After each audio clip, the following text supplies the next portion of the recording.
Sir आइए, आप तो अग्रिम पंक्ति में एक इंफ्रा क्रिएट कर रहे हैं और होता है वो सारा काम सुनना एक अलग ही तरीके की फीलिंग होती है और इतना नए नए हाँ बहुत अच्छा हाइजीनिक फूड की व्यवस्था रखी है उसमें, ठीक है ना, सीसीटीवी लगवाना क्योंकि ना आप सारी फैसिलिटी क्रिएट करके भी अपन यूज नहीं करें तो खराब है, ठीक है ना।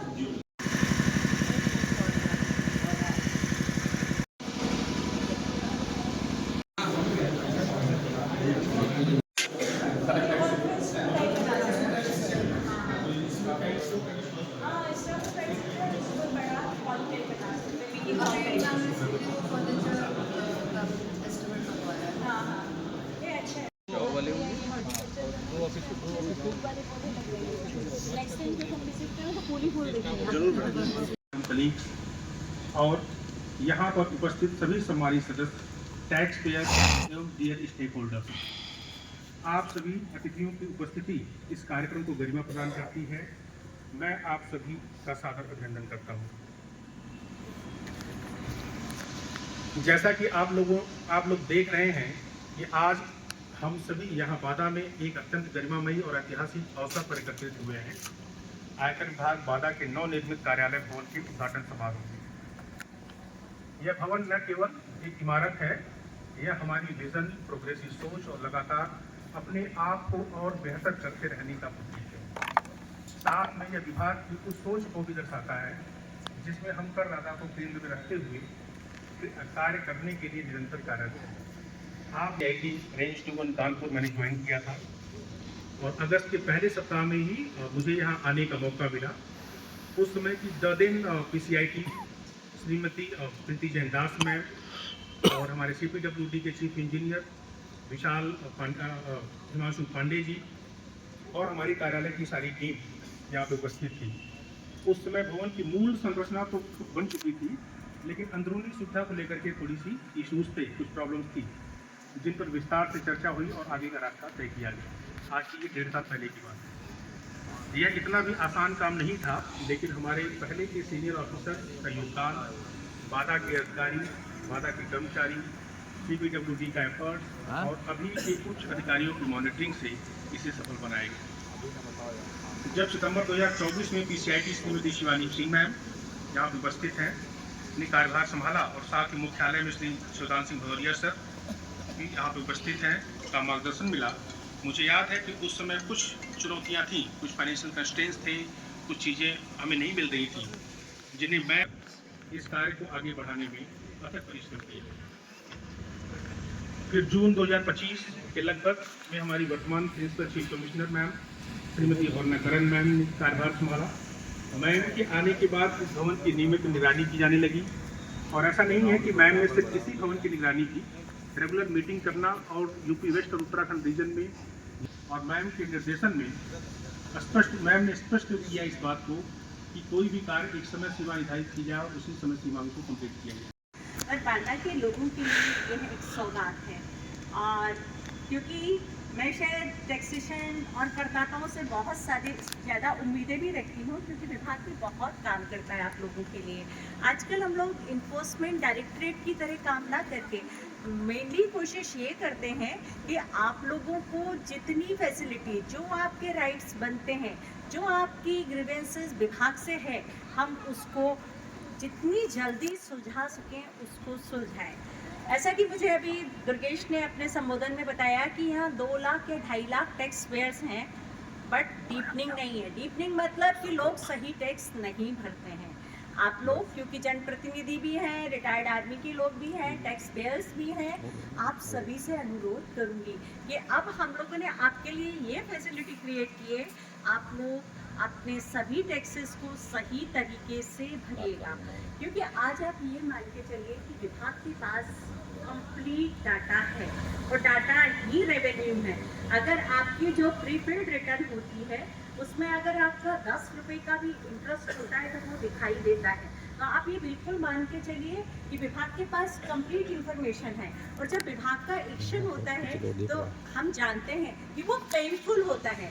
इवन अभी विभाग TDS के काफ़ी सर्वे कर रहा है और मोस्ट ऑफ द प्लेसेस हमें पता चल रहा है कि लोग टैक्स काट के रख लेते हैं, गवर्नमेंट मनी को काटते हो, अपने बिजनेस के लिए यूज़ करते हो पर उसको जमा नहीं करते। This is not fair. आप क्योंकि देखिए अगर 25 लाख से ऊपर का वो अमाउंट है तो प्रोसिक्यूशन भी हो सकता है। तो थोड़ा सा है कि एक्ट के प्रोविजंस को समझिएगा।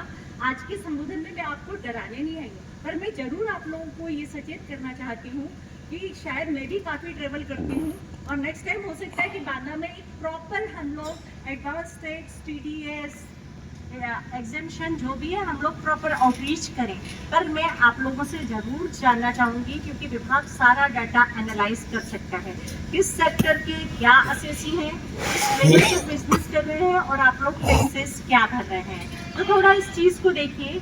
इवन विभाग के पास foreign sources, foreign asset income जिन जिन सोर्सेज से आपकी है उसका आइडिया होता है।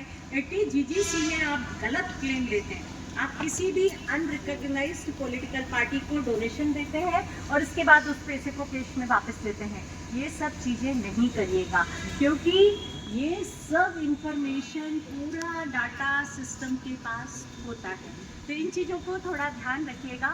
और क्योंकि बांदा इतनी सुंदर जगह है, क्योंकि हम लोग चित्रकूट होके आए और शेदन में बताया भी कि राम भगवान खुद इस धरा पे आके रुके हैं।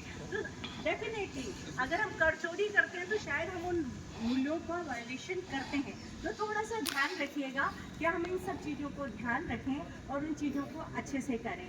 दूसरा है कि एडवांस टैक्स TDS और जो भी चीज़ें हैं उस टाइम अब क्योंकि मार्च की इंस्टॉलमेंट आएगी, आप सभी से उम्मीद है कि बांदा का मैं स्पेशली जाके मॉनिटर करूंगी कि आप लोगों ने कितना टैक्स दिया है। ये इंफॉर्मेशन हम लोग निकाल सकते हैं। तो आप लोग अपना काम थोड़ा सा ध्यान से करिएगा। और आई कम टू नो कि जो भी आसपास का बेल्ट है वो काफ़ी रिच बेल्ट है, आप लोग काफ़ी अच्छा काम कर रहे हैं। तो इस चीज़ को थोड़ा सा ध्यान रखिएगा। और यहाँ सभी लोगों को आने के लिए मैं बहुत बहुत आपको धन्यवाद देती हूँ कि काफ़ी बड़ी संख्या में लोग यहाँ उपस्थित हैं। प्रधान आयकर आयुक्त प्रशासन एवं करदाता सेवाएं आदरणीय श्री दुर्गेश शुक्ल जी, अपर आयकर आयुक्त रेंजू कानपुर तथा अन्य समस्त गणमान्य एवं सम्मानित अतिथिगण, आयकर विभाग बांदा के तुलसी नगर स्थित नवीन कार्यालय के उद्घाटन समारोह में आप सभी का स्वागत करना मेरे लिए अत्यंत सम्मान की बात है। इस अवसर पर आप सभी की गरिमामय उपस्थिति से बांदा आयकर परिवार को गर्व का एवं उत्साह का अनुभव हो रहा है।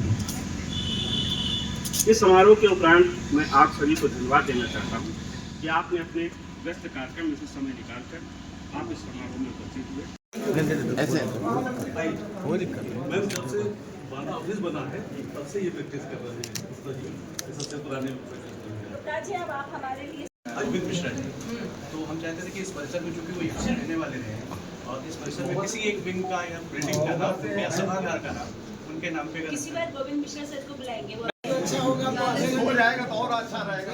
नायक जय हे भारत भाग्य विधाता, पंजाब सिंध गुजरात मराठा द्राविड़ उत्कल बंग, विंध्य हिमाचल यमुना गंगा उच्छल जलधि तरंग, तब शुभ नामे जागे तब शुभ आशीष मांगे, गाहे तब जय गाथा जन गण मंगल दायक, जय हे भारत भाग्य विधाता, जय हे जय हे जय हे जय जय जय जय हे। भारत माता की जय, भारत माता की जय, भारत माता की जय। उन्होंने इतनी अच्छी बिल्डिंग तैयार की है। अब बांदा वाले हम लोग को बहुत अच्छे से टैक्स भी देंगे और मैं उनको यही संदेश देना चाहूँगी कि जो भी उनका सही टैक्स बनता है वो वो ज़रूर भरें, क्योंकि मार्च 15 को last installment of advance tax due है, तो उनसे यही उम्मीद है कि वो अपने सभी कर दायित्वों का बहुत ध्यान से पालन करेंगे। बहुत शब्द आपने कहा था भाषण में कि पॉलिटिकल पार्टियों को जो चंदा देते हैं उसमें से इनको कैसे मैं जो ATGGC के बारे में आपको बता रही थी, तो ये क्या होता है कि अनरजिस्टर्ड पॉलिटिकल पार्टीज़ होती हैं जिनको कि आप डोनेशन नहीं दे सकते। तो ये लोग क्या करते हैं, स्पेशली एम्प्लॉयज़ होते हैं कि उनको चेक में पैसा देंगे और कैश में वापस ले लेते हैं। That is not allowable. तो ATGGC की डिडक्शन रजिस्टर्ड पॉलिटिकल पार्टीज़ के लिए ही हो सकते हैं, ना कि अनरजिस्टर्ड पॉलिटिकल पार्टीज़ के लिए।